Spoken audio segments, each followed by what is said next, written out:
আসসালামু আলাইকুম। আজকে আমরা দেখব কম্পিউটার বা ল্যাপটপ অন করার সময় একটা এরর মেসেজ চলে আসে, ইনভ্যালিড পার্টিশন টাইপ।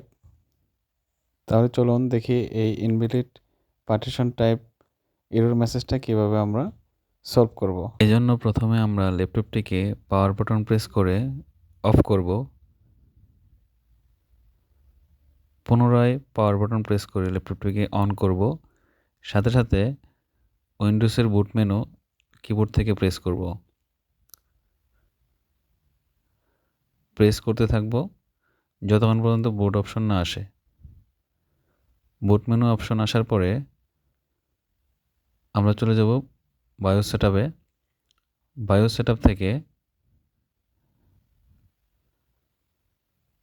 আমরা খুঁজে বের করব বুট সিকোয়েন্স থেকে boot list option UEFI option select করে অ্যাপ্লাই দিব, দেন এক্সিট ক্লিক করব।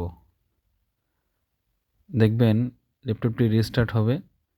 রিস্টার্ট হওয়ার পরে অটোমেটিক্যালি এরর মেসেজটা ফিক্স হয়ে উইন্ডোজটা রান হয়ে যাবে।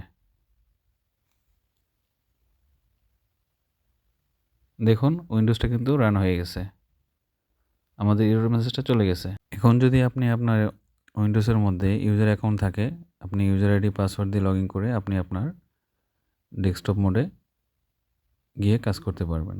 ভিডিওটি ভালো লাগলে অবশ্যই লাইক, কমেন্ট, শেয়ার করতে ভুলবেন না।